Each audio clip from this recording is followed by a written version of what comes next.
السلام عليكم ورحمة الله وبركاته. سيدنا محمد كنت جايبة سبانخ، فعشان هيك كل كم يوم بدهم تمسيحها وتظبيطها وكذا على طفي الكهرباء. الواحد بيتذكر ايام سوريا سبحان الله. وهلا هون مثل ما شايفين فرطت الرمانة، والرمانة كمان هذا الجوز هيك بيجي هيك كيس صغير كتير من البيم. رائعة، بتمنى انه تجربوها وتعطوني رأيكم عن جو صبايا بالنسبة للأطفال. اللهم صل. السلام عليكم ورحمة الله وبركاته. كيفكن صبايا؟ ان شاء الله تكونوا كلياتكم بألف خير ان شاء الله يا رب، وانتوا عم بتشاهدوا الفيديو طمنوني عنكم، ايش اخباركم؟ ان شاء الله اموركم تمام، الله يعطيكم العافية يا رب. ورجعت لكم اليوم بفيديو جديد، وان شاء الله هيك يا رب ينال اعجابكم. وكالعادة صبايا بإذن الله بنبلش يومنا بذكر رب العالمين، وبنقول بسم الله الرحمن الرحيم، وأفضل الصلاة وأتم التسليم على سيدنا محمد وعلى آله وأصحابه أجمعين. اللهم إني أبرأ من حولي وقوتي، وألجأ إلى حولك وقوتك يا ذا القوة المتين. وبحكي لكم صبايا عن محتوى فيديو اليوم الذي هو يتألف أول شي من الصبح قمت لميت لي لمه، ومن بعدها اللهم صل على سيدنا محمد صايرة عم تنقطع عنا الكهرباء، وما بعرف ليش، يعني في هيك شوية تصليحات عم يعملوها عنا هون بالمنطقة. فلما جابوا الكهرباء قلت لحالي بدي اعمل شغلات الفرن، يعني انه مشان اخلص منها، مشان اذا رجعوا قطعوا الكهرباء يكون في شي انه موجود يعني. فهون اللهم صل على سيدنا محمد كنت جايبة سبانخ، فعملته فطاير بسبانخ. اللهم صل على سيدنا محمد. ومن بعد عملت لحمة فرن، هي اللي 7 دول. خلصت من قصة الفرن مشان إذا رجعت انقطعت الكهرباء يكون في شي موجود بالبيت. وهذا هو محتوى الفيديو، خليكن عم تتابعوني للأخير، وإن شاء الله هيك يا رب ينال إعجابكم، والله يعطيكم العافية يا رب. وهون اللهم صل على سيدنا محمد، هون صبايا من وقت ما فقنا الصبح ما في كهرباء، مقطوع الكهرباء، فقلت لحالي بلم لي لمه بهالبيت، بخلص شغلاتي بكون اجت الكهرباء مشان نعمل قهوة. هو سبحان الله في عندي موجود يعني غاز، وحتى غاز صغير، بس سبحان الله تعويض، يعني متعودة على الليزرية. فقلت لحالي يلا بخلص امور البيت لبين ما تجي الكهرباء. تأخرت يعني شوي الكهرباء، ما وقت تجي. قلت لحالي يلا يا بنت بمسح لي تمسيحة هالخزن، هو علي وعلي، يعني انا من يومين عم بقول لحالي بدي اعملهم اتسلى فيهم. سبحان الله فضيتهم ومسحتهم، هي خزينة الفناجين القهوة، والتاني تبعيت الكابتشينو والنسكافيه وكذا كاسات وهيك، نزلتهم كلياتهم ليفتهم، ورجعت نشفتهم، ورجعت حطيتهم محلاتهم. وكمان هاي الخزينة جنبها هي تبعية الصحون كمان نزلتها، وغسلت لها القراتي وزبطتها وهيك. هلا هو هدول الخزينتين كتير بيتغبروا هون من قدام تبعات الفناجين، لاني مكشوفات البلور هون رايح منهم من قدام، مشان هيك كل كم يوم بدهم تمسيحها وتظبيطها وكذا. بس هالخزينتين يعني اكتر شي. سبحان الله، يعني وحدة لما بتعمل بترتب وتساوي بتعدل شوية تعديلات هيك بالمطبخ بتصير راحة نفسية سبحان الله. الحمد لله رب العالمين على كل الأحوال، والله يزيننا بالصحة والعافية إن شاء الله يا رب. والله كمان سبحان الله، يعني صار الكهرباء يومين على هالحالة، عم يقطعوها الكهرباء من الصبح وعم بيأخروها لبين ما يجيبوها شوي. فسبحان الله، يعني كل يوم بقول لحالي بدي أصور مشان بدي أنزل الفيديو، وبقول لحالي يلا بس تجي الكهرباء بكون على ضوء أحسن. هلا هو البيت فيه ضوء يعني، بس شلون على التصوير بيكون أفضل إذا كان يعني في إنارة أحسن يعني. فبعدين قلت لحالي بجوز الشغل تطول، يعني خلاص صورت هيك يعني على ضوء الشباك. يلا هيك على طفي الكهرباء الواحد بيتذكر ايام سوريا سبحان الله. والله والحمد لله على كل الاحوال. وهون صبايا هون كانت لسه عم يجي الكهرباء سبحان الله، لميت البيت وخلصت امور البيت وكل شي، مسحت الخزن وكذا، وعم يعني عنه عم بستنى لما تجي الكهرباء، عم بقضي هيك كم شغلة. وكان هون عندي اغراض اللحمة فرن، هاي ال7 دول. سبحان الله حضرتها وكذا، قلت لحالي بعد هالوقفة هي كلياتها لا بدي اقعد، والله حطيت مدة وفرمتها كلياتها، الباذنجان والكوسة، واللهم صل على سيدنا محمد، بصل وبندورة وكمان هيك بطاطين وتفاحتين كمان. قلت لحالي يعني بفرمها بخلص منها بحضرها يعني مشان. وهلا هون صبايا اجت الكهرباء ومشوا معي على المطبخ لحتى نعمل فطاير السبانخ. وهلا هون صبايا حطيت تقريبا شقوفة خميرة حية، يعني بتعادل معلقة خميرة، ومن بعدها حطيت فوقها كمان معلقة سكر، وكمان اللهم صل على سيدنا محمد كاسة مي سخنة. بدي احركهم هيك مع بعضهم وعيفهم لمدة 5 دقايق، من بعدها مشان احط الطحين ان شاء الله.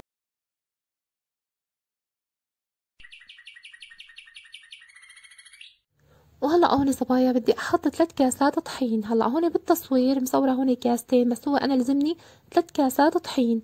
طبعا مثل ما شايفين هون حطيت غربلتهم يعني، وهون عم بحط هيك ايدي مشان افرجيكم بس انه ايش عم بيطلع منه، يعني سبحان الله هيك شغلات هيك ناعمه.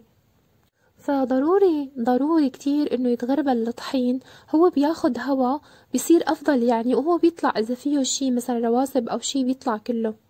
من بعد ما غربلت 3 كاسات طحين، هلا رح احط رشة ملح هيك براس المعلقة. وبعدها بالنسبة للزيت، هلا هذا زيت مازولا بيلزمني تقريبا نص كاسة او اقل. طبعا بحطها هيك على مراحل فوق الطحين، وبحركها هيك مع بعضها شوي شوي لبين ما تصير عندي العجينة. وهلا بغطي العجينة، انه ما بتفرق اذا كان عندك سرج او مثلا كيس، حيلا المهم بنغطيها ووقفتها تقريبا نص ساعة.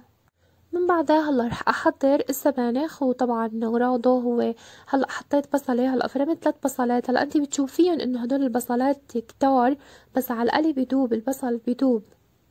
فقليته هيك منيح، وكمان مثل ما قلت لكم حضرت السبانخ، نقيته فرمته وغسلته منيح وصفيته من المي نهائيا.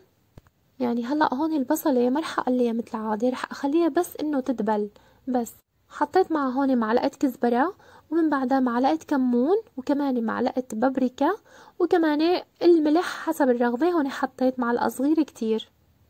هلا من بعد ما هيك قليتهم مع بعضهم، رح اشيلهم واحطهم فوق السبانخ. ايوه سبحان الله صبايا، هلا هاي السبانخ على طريقة خالتي الله يذكرها بالخير، كانت هيك تعمل الفطاير السبانخ، يعني تبلتها وهيك تحط لها الشغلات هدول، ما اطيبهم يطلعوا، ما اطيبهم كتير كتير طيبين. وهلا هون مثل ما شايفين فرطت الرمانة، والرمانة كمان طلعت ما شاء الله فرجة، يعني كتير ما شاء الله حمرة وهيك مقطيبة. من بعد ما حطيتها للرمانة كمان حطيت هيك شوية جوز. هلا هذا الجوز هيك بيجي هيك كيس صغير كتير من البيم. اللهم صل على سيدنا محمد، بس هيك انه رشة صغيرة معه وهيك. ومن بعدها حطيت كمان زيت الزيتون، كمان هيك شوي صغيرة، بيطلع مقدار يعني تقريبا شي 4 معالق طعام يعني. بس والله عن جد صبايا هالمرة السبانخ كتير عذبني. يعني هذا الأكياس المغلفة يعني ما بتعرفي ايش بيطلع لك جواتهم، بس لما نحن بناخد الباقة هيك مبينة انه هي ما شاء الله هيك تازاي وكويسة. اما هذا الكيس المغلف يعني ما بتعرفي ايش في بقلبه، يعني يطلع لي هدايا هدايا ما شاء الله جواته. فكتير عذبني هو لانه يطلع فيه هدايا، وهو لانه ناعم ناعم كتير. وكمان هون صبايا حطيت معلقتين دبس الرمان. طبعا هاد دبس الرمان شغل البيت، عملته على ايدي ما شاء الله كتير كتير طيب. وكمان عصرة ليمونة، وكمان بذوقي ولا اطيب من هيك. وهون صبايا من بعد ما تخمرت العجينة ومشي حالها تقريبا شي نص ساعة، فتحت عليها وعجنتها هيك عجنة بسيطة. ومن بعدها رقيتها، اللهم صل على سيدنا محمد، اخذت هيك قطعة كبيرة ورقيتها بالشوبك. طبعا هي كمان على طريقة خالتي، بتحطها هيك قطعة كبيرة كتير، ومن بعدها بتقسمها بقى بدك بالصحن بأي شغلة مثلا عندك بشكل دائري بتقدري تقطعي فيها. هلا هون عملتها بالشوبك، رقيتها ومن بعد قطعتها هيك مثل ما شايفين بالصحن. هلا هي طريقة، وطريقة تانية فيكي تعملي بالقطعة، يعني انت حطي قطعة قطعة وترقيها وتعمليها. وهو هون عملت على الطريقتين يعني. وهي الطريقة هلأ هون من بعد ما رقيتها بالشوبك وقطعتها بالصحن صارت على شكل دوائر. من بعدها شلت الباقي، يعني انه البقيان من العجين قمته، ومن بعدها كل قطعة بقطعتها حطيت لها معلقة صغيرة من الحشوة اللي هي السبانخ وتبلتها. ومن بعدها سكرتها هيك مثل ما بيقولوا اللهم صل على سيدنا محمد، قفل ومفتاح، يعني قفل ومفتاح من هالطرف، وبعدين جبت الطرف هذا على الطرف الأول، وصارت هيك بهذا الشكل. حسب ما بدك انتي، كيف ما بتحبي بتقدري تعملي شكلها. بدك تعمليها فطيرة مثل العادي، بدك هيك، او بدك بشكل تاني، يعني حسب ما انتي بتحبي تعمليها. هلا هون عملتها 3 اشكال. بس هون مدام الفطائر هي بالسبانخ، فالأفضل يعني يفضل إنه تكون القطعة مسكرة مشان يضل السبانخ يعني بحاله، التبلة تضل بحالها، تفتحيها بتلاقي السبانخ بحاله، يعني ما إنه لا إنه يبسام من الفرن إذا كانت مفتوحة، ولا إنه دبلان كتير كتير. وهون عندي اللهم صل على سيدنا محمد، جبت الصينية ودهنتها هيك شوية زيت. هلا هو ما بتفرق إذا بدك شوية زيت أو شوية اللهم صل على النبي زبدة، أو إذا عندك ورق زبدة بيكون أحسن يعني أريح. وصفيتهم هيك كل قطعة بقطعتها. هلا سبحان الله بالبداية عملت هيك قطعة كبيرة وقطعتها لعدة قطع مثل ما قلت لكم على طريقة خالي، بس اشو هلا بعدين صرت اسوي كل قطعة بقطعتها، ما بعرف حسيت كأني اسرع كل قطعة بقطعتها وحتى ارقى بايدي وخلصت هيك، ما بعرف حسيت انه اسرع. وفي عندي هون سؤال لوحدة من المتابعين، اللهم صل على سيدنا محمد، عم بتقول فيه: السلام عليكم، امس اعطيتينا وصفة زنجبيل هي اللي عملتيها لزوجك، كتير استفدنا عليها. بدي اسألك، بدي وصفة للشخير، انا بشخر كتير لما بنام وما بحس على حالي انه عم بشخر بصوت عالي، يعني انه هي ما بتحس حالها هيك مو بارادتها، شي لا ارادي. ايش برأيك الحل؟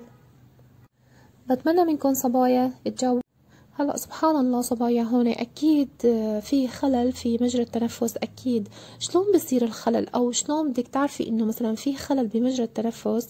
انه شلون هي بتعود تتنفس من تمها. هلا الانسان مو بتنفس من انفه، بصير بيتسكر هذا المسار الانف، بيتسكر عندك، وبصير التنفس عن طريق الفم، هون بيؤدي للشخير. هون بيحس حاله اللي هيك عم بيصير معه انه هو متغلب، يعني بصير نفسه كتير سريع. لما بصير هيك كتير سريع في صعوبة بالتنفس وبصير سريع، اللهم صل على سيدنا محمد، بعض منهم بيحسوا حالهم انه عم يختنقوا خلص. وهون سبحان الله يعني اكتر الناس اللي بيعانوا من هذا الشيء هن اللي بيكونوا بيعانوا من السمنة، بيعانوا من البدانة، وخصوصا بمنطقة الرقبة. يعني كتير ناس بتشوفي اللي بتشوفيه انه مثلا بيشخروا هن كتير، هالعادة ما بتروح منهم لان هن بيعانوا من البدانة، وخصوصا بمنطقة الرقبة. حتى احيانا بتشوفي يعني ما عاد في رقبة من كتر تجمع الدهون بمحيط الرقبة، ما عاد تشوفي في رقبة. فهون الافضل انه الواحد انه يخفف من وزنه شوي. وكمان فيكي تنتبهي كمان على الفيتامينات، خصوصا فيتامين B1، هي اكتر الشي اللي هو فيتامين B اللي بيجي عن طريق اللحوم، يعني بعض اللحوم مثلا يعني. وكمان سبحان الله لازم يعني انه تكون وضعية النوم تكون على الجهة اليمنى. وكمان اللهم صل على سيدنا محمد، خليكي عم بتقولي: اللهم إني أسألك العفو والعافية، ومثل ما قال الرسول عليه الصلاة والسلام: النوم على الشق الأيمن. إنه مشان إيش؟ يعني إنه مشان يرتاح القلب. سبحان الله. وفيكي كمان تستعيني بوصفة الليمون، وصفة البصل. أي سبحان الله، وإن شاء الله عليكي ألف ألف عافية يا رب. وهيك صبايا بكون خلصت عنا الفطاير، اللهم صل على النبي، وطلعت ولا ألذ من هيك، عن جد رائعة رائعة. بتمنى انه تجربوها وتعطوني رأيكم، عن جد تتبيلتها ولا أطيب من هيك، يعني صارت كتير كتير طيبة عن جد. وهون حطيت جنبها كمان هيك شوية حواضر على الفطور، وهدول الصمونات بقلبهم جبنة ومرتديلا. سبحان الله ببالي انه يعني عم تجي الكاميرا عليهم ولا تاري ما مبين غير الكيس، والكاميرا مزحوحة هيك شوي، فلذلك ما واضح عليكم شلون عم بعمل الصمونات. ايه، من بعد ما حطيت لهم جبنة ومرتديلا، اللهم صل على النبي، وشقوفة بندورة، حطيتهم بالسخانة على الكباسة يعني. وهيك صبايا كان فطورنا لليوم، بتمنى يكون نال اعجابكم.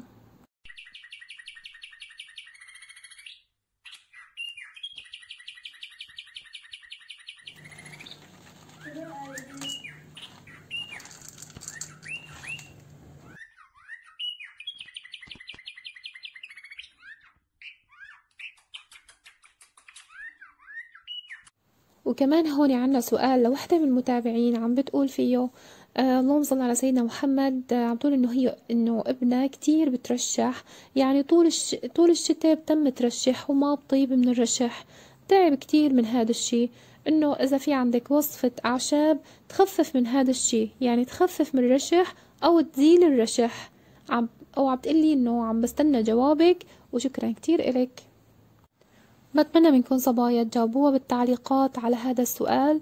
الله يعطيكم العافية يا رب ويجزيكم الخير يا رب. هلا سبحان الله صبايا، بالنسبة للأطفال اللهم صل على النبي، لازم يكون جو البيت اللي قاعدين فيه يكون معتدل. يعني ما يكون انتي مثلا قاعدة بهاي الغرفة صايرة انه مثلا شوب كتير، بيجي بيطلع على الغرفة التانية بيلاقيها انه هي باردة، هون عم يختلف عنده الجو، عم يؤدي للرشح دائما. ولازم الطفل كمان ياكل منيح ويتغذى منيح مشان ما ينقصه شي، حتى انه تصير مناعته قوية. يعني اذا كان مثلا اجتمع مع اطفال تانيين مثله ما ينعدى منهم، تكون عنده المناعة قوية كويسة. وخصوصا كمان بروحته على المدرسة، واذا شايفتيه مثلا مترشح وتعبان فالافضل انه تعيفيه بالبيت يرتاح يومين ثلاثة لحتى يطيب، هو مشانه ومشان يرتاح هو، وهو مشان كمان ما يعدي غيره بهالقصة. وكمان لازم انه يكتر من شرب السوائل كتير حتى يعوض هالشي اللي عم يخسره هو منه. وان شاء الله عليه الف عافية ان شاء الله يا رب. وهون صبايا سبحان الله، من بعد ما خلصنا فطور وضبضبت وهيك، طلعت اللحم بالفرن مثل ما قلت لكم اللي كنت انا فرمتها من قبل. من بعد ما خلصت شغل المطبخ فورا مباشرة فرمتها وأمنت عليها، قلت مشان ألحق الفرن. اللهم صل على سيدنا محمد. وهي هلا عم بصفها، عم بحطها بالصينية، وحطيت لها اللحمة مثل ما قلت لكم، سويتها كرات وخلطتها هلا هيك ببعضها. وبالنسبة للتبلة اللي حطيتها، حطيت لها شوية ملح، معلقة صغيرة دبس فليفلة، وكمان شوية بهار وشوية كركم وفليفلة رش ناعمة. اللهم صل على سيدنا محمد. وبعدها حركتها هيك شوي، حطيت لها شوي صغيرة كمان زيت الزيتون شوي، يعني ما كترت. حركتها هيك مع بعضها وحطيتها بالفرن. ولهون بكون خلص فيديو اليوم وخلصنا يومنا مع بعض، وان شاء الله يا رب هيك يكون نال اعجابكم. وإذا عجبكم الفيديو بتمنى منكم ما تنسوني من دعائكم، ولا تنسوا تحطولي لايك. وإذا كنتوا أول مرة عم بتشوفوا الفيديو بتمنى منكم إنكم تشتركوا بالقناة وتفعلوا زر الجرس لحتى يوصلكم كل جديد. والسلام عليكم ورحمة الله وبركاته.